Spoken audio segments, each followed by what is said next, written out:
இந்த உலகத்தில் இருக்கிற கிறிஸ்தவர்களுக்குள்ள ஒரு குழப்பம் என்னவென்றால், ஒரு சில சபைகள் பிதாவாகிய தேவன் மட்டும்தான் இருக்கிறார் என்று சொல்லி அப்படி பிதாவாகிய தேவனை மட்டும் ஆராதிக்கிற ஒரு கூட்டம் இருக்கிறது.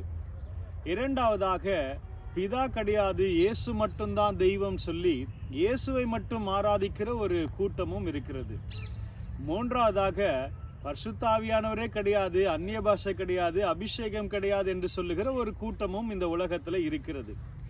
ஆனால் வேதம் யோவான் 15ஆம் அதிகாரம் 26ஆம் வசனத்துல, பிதாவினிடத்திலிருந்து நான் உங்களுக்கு அனுப்ப போகிறவரும் பிதாவினிடத்திலிருந்து புறப்படுகிறவருமாகிய சத்திய ஆவியான தேற்றரவாளன் வரும்போது அவர் என்னை குறித்து சாட்சி கொடுப்பார். அன்பானவர்களே, ஒரு மனிதன் என்றால் ஆவி இருக்கும், ஆத்துமா இருக்கும், சரீரம் இருக்கும். அதே போலதான் பிதாவாகிய தேவன், ஆண்டவராகிய இயேசு கிறிஸ்து, பரிசுத்த ஆவியானவர், இப்படி மூன்றும் இணைந்த திருத்துவ தேவனை தான் இந்த வேதம் சரியாக காட்டுகிறதே தவிர ஒருவரை பிரித்து காட்டுவதாக எங்கும் காண்பிக்க முடியாது. ரோமர் 8ஆம் அதிகாரம் 8ஆம் வசனம் 11ஆம் வசனம், ஒருவனுக்குள்ளாக கிறிஸ்துவின் ஆவி இல்லை என்றால் அவன் கிறிஸ்துவனுடையவன் அல்ல அப்படி என்று நாம் வாசிக்கிறோம், இல்லை என்று வாசிக்கிறோம்.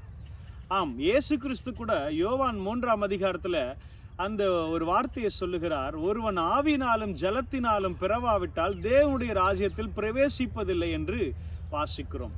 ஆதியாகமம் 1ஆம் அதிகாரம் 2ஆம் வசனத்துல கூட பூமியானது ஒழுங்கின்மையும் வெறுமையுமா இருந்தது, ஆவியானவர் ஜலத்தின் மேல் அசைவாடி கொண்டிருந்தார் என்பதை பார்க்கிறோம். சகரியா 4ஆம் அதிகாரம் 6ஆம் வசனத்துல, பலத்தினாலும் அல்ல பராக்கிரமத்தினாலும் அல்ல, எல்லாம் என் ஆவியினாலே ஆகும் என்று வாசிக்கிறதை பார்க்கிறோம். யோவேல் 2ஆம் அதிகாரத்துல 20ஆம் வசனத்துக்கு மேலாக பார்க்கும்போது, கடைசி நாட்களிலே மாம்சமான யாவர் மேலும் என் ஆவியை ஊற்றுவேன் என்று சொல்லுகிறதை பார்க்கிறோம். இப்படி அநேக ஆவியானவரை குறித்து, ஆவிக்குரிய காரியங்களை குறித்து நாம் பார்க்க முடிகிறது. ஆம், நமது இயேசு கிறிஸ்துவே அவர் சொன்ன ஒரு வார்த்தை, நான் போன பிறகு உங்களுக்கு அனுப்ப போகிறோம், பிதாவிடத்திலிருந்து அனுப்ப போகிறவரும் பிதாவிடத்திலிருந்து புறப்படுகிறவருமாகிய சத்திய ஆவியான தேற்றரவாளன் வரும்போது என்னை குறித்து சாட்சி கொடுப்பார். ஆதியாகமம் முதல் மல்கியா வரைக்கும் பிதாவாகிய தேவன் அதிகமாக இடைப்படுகிறதை, மக்களோடு, தலைவர்களோடு, நியாயாதிபதிகளோடு, தீர்க்கதரிசிகளோடு இடைப்படுகிறதை பார்க்கிறோம். பரிசுத்த ஆவியானவர் அந்த காலத்திலேயே சிம்சோன் மேல் இறங்கினார், தாவீதின் மேல் இறங்கினார்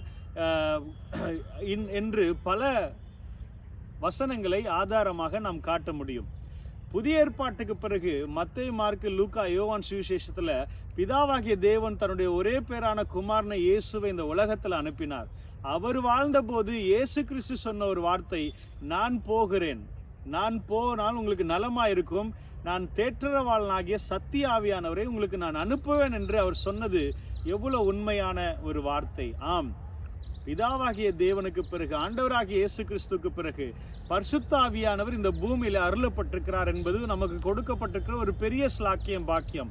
ஆனால் அநேக கிறிஸ்தவர்கள் அந்த ஆவியானவரோடு இந்த உலகத்துல வாழ்கிறார்களா என்றால் கொஞ்சம் சந்தேகமா இருக்கிறோம்.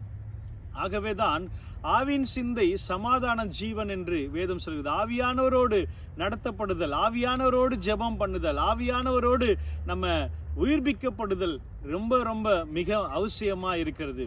ஆம், இயேசு கிறிஸ்துவையே இந்த ஆவியானவர் அபிஷேகித்து பயன்படுத்துகிறதை பார்க்கிறோம். மத்தேயு 4ஆம் அதிகாரம், அப்போஸ்தலர் 10ஆம் அதிகாரம், இப்படி அநேக இடங்கள்ல இயேசு கிறிஸ்துவுக்கு ஆவியானவருடைய உதவி தேவைப்பட்டது.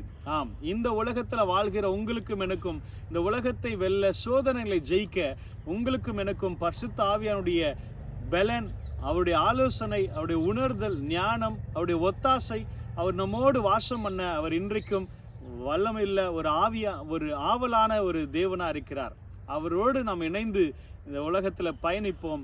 அது நமக்கு ஆசீர்வாதமா இருக்கும். ஆண்டவரே, இந்த வார்த்தையின்படி கேட்கிற ஒவ்வொரு பிள்ளைகளுக்கும் ஆவியானவரோடு நடக்க எங்களுக்கு நீர் கிருபை தாரும், உதவி செய்யும்.